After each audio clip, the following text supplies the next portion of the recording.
You know, sometimes at Easter, we can have problems here in Houston. And so the problem I pose to you is, how do you get 2 pounds of chocolate Easter bunnies home from the store in a hot Houston car?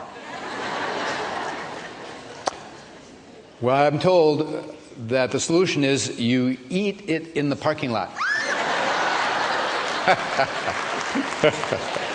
Oh, I knew you chocoholics would love that story. Give you license, whatever. So it is Easter, and it's, it's a great time. I love the fact that Easter is and happens in the spring when there's such a resurrection, such a resurgence of life in nature. It's going on all around us. It's undeniable. It's beautiful. It's wonderful. The birds have migrated back. There's all this chirping and singing going on around us. I have those 3 birdhouses I like to tell about that I have purple martins in several levels, and I have like 40 or 50 of these purple martins that have migrated back, and they're chirping and singing. There's no way that you can be down around my yard, I promise. It's an up yard. And then I like to get out in the yard, and some of you are green thumbs. Some of you actually have green hands. You're very good in gardening. And anyway, the plant life, and just to see the resurrection of all the flowers and the plants and the trees and all of that happening is a powerful thing for me too. I do my part in the yard. You know, I plant some flowers and prepare some of the beds, and throw a little water and fertilize in there. And then basically I step back and say, "Grow, baby, grow." And I get to just watch the beauty of it come out. You know, bloom and grow where you're planted is what I say to all those flowers and things. And kind of that's the way it is, I think, for us. You know, when you think about it, I think God planted us here in this earth and then said to us, "Grow, baby, grow." You know, bloom where you're planted. And I'll have help, and I'll send help. And He sent help in the way of Jesus Christ, our elder brother, way shower, great example, and showed us that there was a way to create spring in our lives. There was a way to have resurrection or the resurgence of life.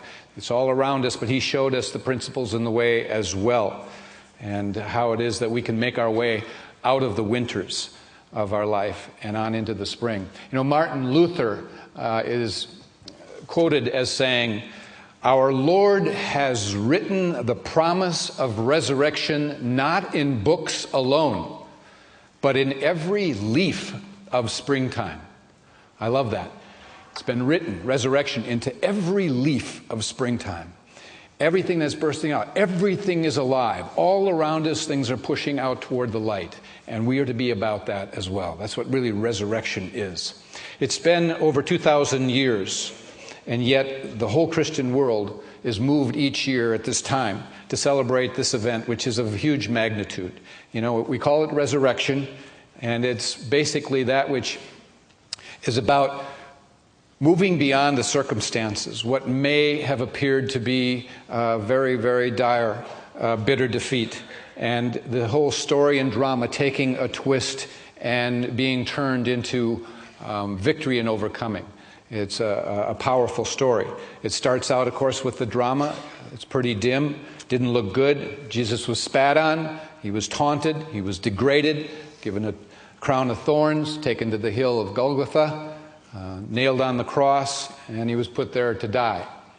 And after Jesus was crucified under Roman authority, His body was taken down from the cross and to be buried. And it was the custom at that time to have the body wrapped, and commentaries say that to be wrapped in approximately 100 pounds of preserving burial ointment, that this was common in that time. And He was placed in a tomb, and there was a big heavy stone, and some commentaries, Bible commentaries, talk about even the weight of that stone, how big it was, and the measurables and things. A Roman guard consisting of 12 soldiers, 12 men, was stationed outside the door, the front of that tomb. And the soldiers were given strict orders that no one was to come near that tomb. And should they leave their post, they would be punished with death. And so there was a lot of provision for really maintaining that tomb. And yet somehow, 3 days later, the tomb of Christ was empty, and the stone had been rolled away. And the followers of Jesus claimed that, of course, He had been risen from the dead. Now, there was no motive or way for anyone to have stolen the body. You know, they would have had to have overpowered 12 Roman soldiers who were in shouting distance of the entire Roman garrison. And the disciples, they were scattered all around the city in fear, hiding. And the three women in Jesus' life in no way could have taken on those soldiers at the front of the tomb, nor could they have moved that stone from the front. And yet, Christ was resurrected. He was resurrected by the power of God. The power of God. That's it. God was at work in him and in his life. And it was a tremendous comeback. And it basically comes down to he did what he said he was going to do. He said he was going to do it, and he did it in a very powerful way. And he did it against all odds, you know. And it's what grabs your heart. When there is someone who is wanting to show the way, they tell you what they're going to do, and they do it. And it touches you, and it empowers you. And then when they do it to the glory of God, again, it adds a dimension of power to it. You know, there's a story that doesn't equate certainly to this, but it's the story of Babe. You know who I'm talking about, baseball fans, Babe Ruth.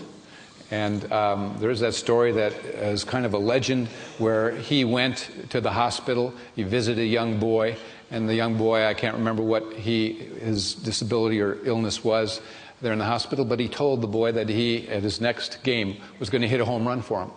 And so, you know, as the story goes and the legend goes on, he, in that game, in one of the times at bat, he stepped out of the batter's box and he pointed to where he was going to hit the ball.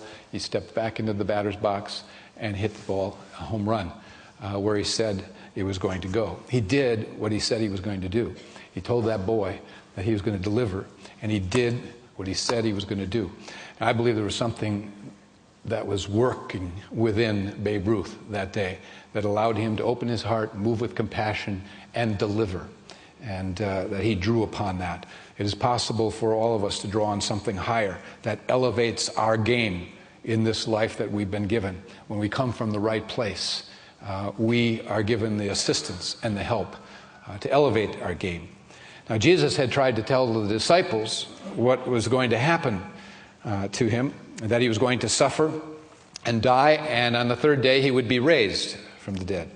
And they really never grasped what it was that he was talking about. They thought he was going to come marching in and establish his kingdom, and it was all about an outer thing, and many of them didn't comprehend what he was talking about. And so, now that he had been crucified, they had scattered around like sheep without a shepherd. And they had their hearts broken, their dreams shattered, because all that they had projected onto Jesus that he was going to do looked like it had just all fallen apart there. And they began to think about going back to their previous occupations, you know, to the tax tables or to getting the fish nets and these different things. But all that changed 3 days later when he appeared. And basically, the bottom line, he did what he said he was going to do. You know, maybe they didn't understand what he was going to do, but he delivered. And one of the obvious messages of Easter really is that death is not something that we are to be afraid of. That essentially Jesus really went through all of his ministry and delivered on all of the fears that humanity could possibly have and took us beyond them and overcame them. He basically showed us that death is not the final thing that it appears to be, and that life continues on, and that the Spirit of God that dwells within us cannot be snuffed out, that we're more than a physical body, we're more than form itself, that there is a dimension of us, the spiritual body, that is housed within the physical body. And we lay that down, that the Spirit of God is resilient, it can never, ever die. And so Jesus was a great teacher. He is a wonderful vessel through which God poured this truth and was able to demonstrate enormous overcoming power in anything that he came to face. And he was able to demonstrate the truth of God that sets us free from all of our fears, and to do so with the activity of love. He brought love on into this world in a way that it hadn't been before, that it is about life and it's not about death, and that the life and the Spirit of God is bigger and greater than any kind of circumstance that a person can come up against. And most important of all, I think we all miss a powerful message that Easter has for us if we fail to realize that the principle of resurrection, the principle itself, was not exclusive to Jesus. You know, Jesus taught that we should share in this resurrection principle and idea. And he said, I am the resurrection and the life. And he that believeth on me, though he die, yet shall he live. He said, because I live, you shall live also. And he said, he that believes on me, the works that I do, shall he do also. And so, powerful teachings, powerful idea, and he was essentially saying that this resurrection is something that each of us is to incorporate into all of our lives, that we must, essentially, because we're going to come up against things, and you know very well, you have done so already probably, as I have. At the very least, we're talking about a principle. It's a resurrection principle that says if you turn to God, if you embrace this presence and power that is beyond you standing alone as a separate self, that you are drawing upon a power that can resurrect you and move you beyond the mountains that you may face, whatever the difficulties. In fact, some of the challenges we face are there for no other reason than to bring us back to bonding with the source that moves us through all challenges in life.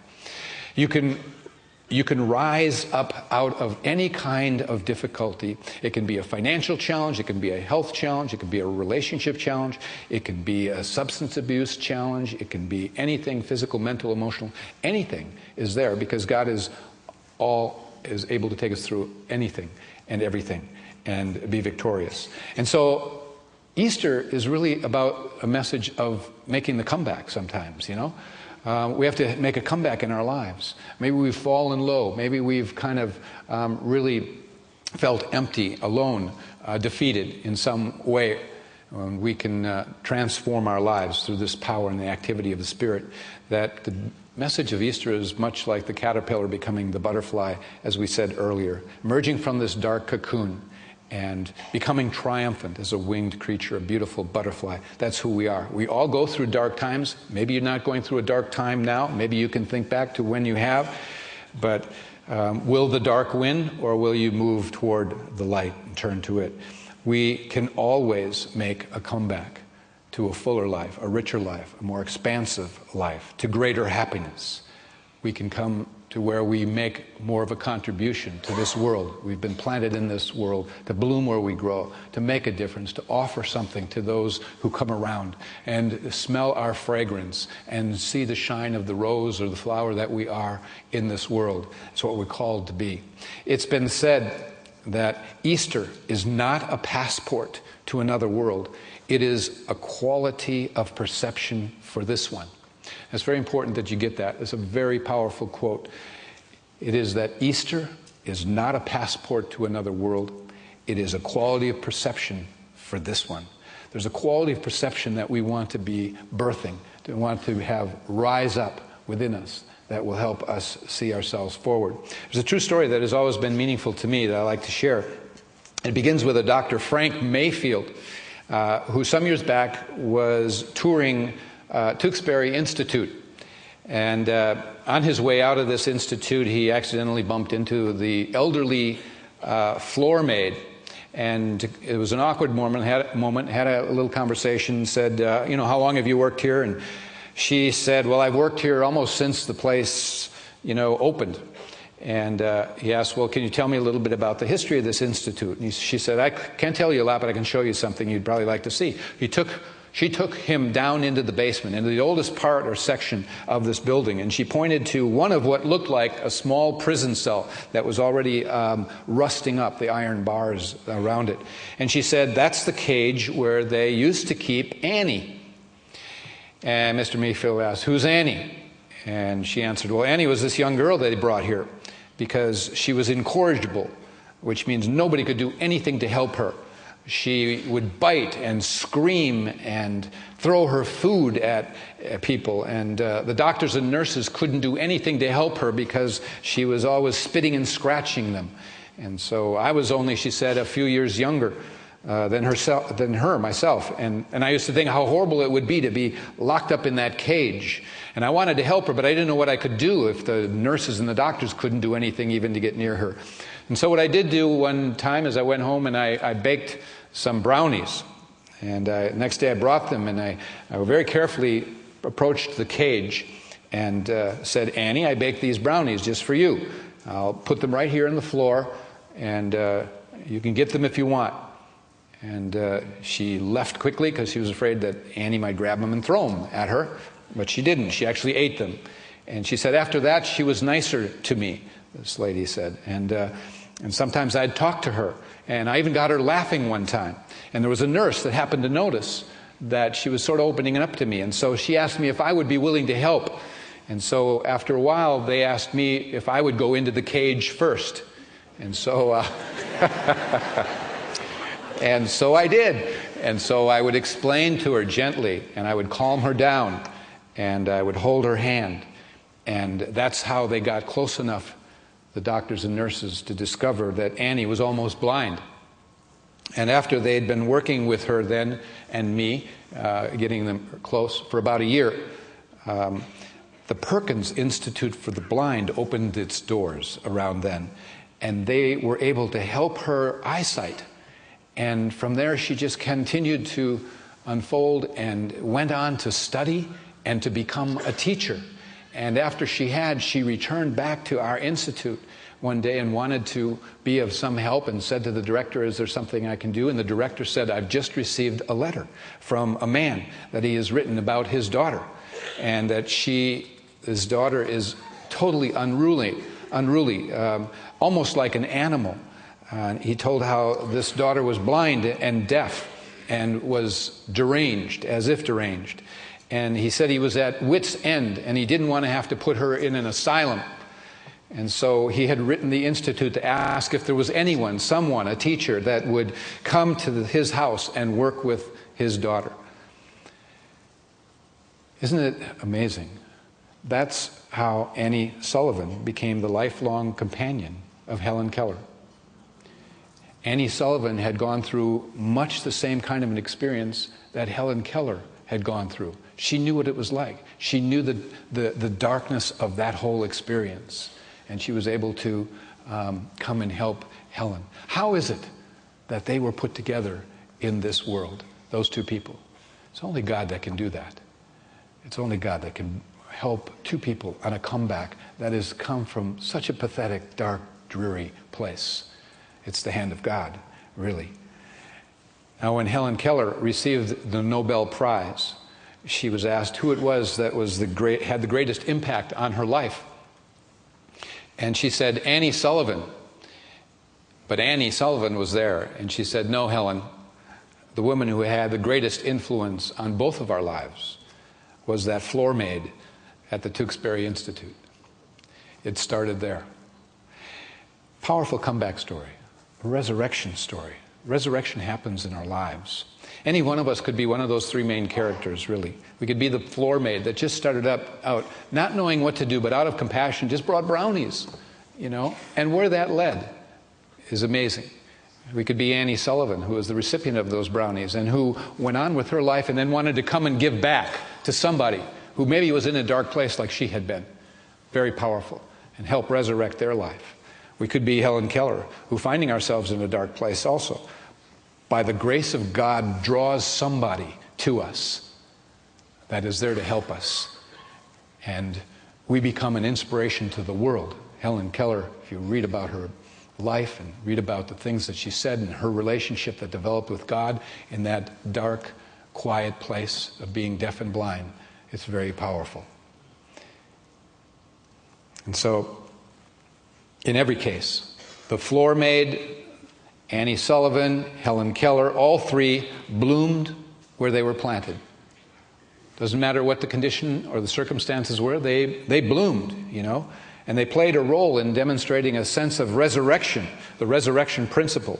All three really received the gift of the grace of God, because nothing could have happened in their life without the movement of that grace, those unique experiences that bring people together. Now, we've all known dark moments of seeming loss and defeat, and we know that darkness is only the absence of light. You can bring light into the darkness, but you can't bring darkness into the light. And the Christ is in you as a light. It lives in you. It is a gift. And that light is meant to shine. And that's why Jesus said that along with him, we were a light in the world, and we were supposed to be that. We are to use that gift that Jesus worked so hard to give and to uncover and to peel away the bushel, the this, the that, for you to see the reality of who you are. There's another story I'd like to share with you that is about a professor of religion named Dr. Christensen. And he's a studious man, and he taught at a small college in the western United States. And he was required at this small college to teach a course to all the freshmen, no matter what it was that their major, and it was a course in Christianity. And the professor was very sincere in wanting to communicate the message of the Gospels, but most of the students considered it just a required drudgery. And they didn't take too seriously this course in Christianity. And so one particular year, this professor had a special student named Steve. And Steve was also just a freshman, but he was popular. He was well-liked. He was a physical athlete. He played on the football team. And he also happened to be the best student in the class. And one day the professor asked Steve to stay after class so he could talk to him. And he asked Steve, "How many push-ups can you do, Steve?" And Steve said, "I can do 200. I try to do them every night." And the professor said, 200, that's pretty good. Could you do 300? He said, "Well, I don't know. I can try." The professor said, "Well, can you do 300 in sets of 10? Because I have a class project, and I need you to do about 300 push-ups in sets of 10. Can you do this?" He said, "I'll try. I need you to come Friday." He told him more of the detail. It was like he was going to throw a party, but he wanted a unique process to happen. So Friday came, and Steve was there in the front at his desk in the front of the class, and they started. And the professor pulled out a big box of donuts, and probably Krispy Kreme. I don't know. It was really... there he had creamy centers, and there were swirls of frosting. Good stuff, you know. Everyone was quite excited that day at class. It was a Friday. It was the last class of the day. It was the last day of the week, and so it was an early start to the weekend, and it was going to be started with what had been promised to be a sort of a party by the professor. And so the professor went to the first girl in the first row and asked, "Cynthia, do you want to have one of these donuts?" And Cynthia says, "Yeah."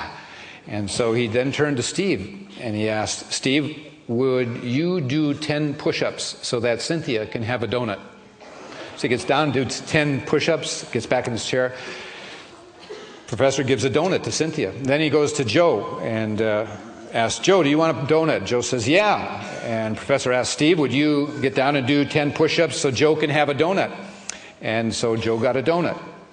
And so it went on down the aisle. And there were 4 aisles of students, really. And Steve did 10 push-ups for every person who was offered to get a donut.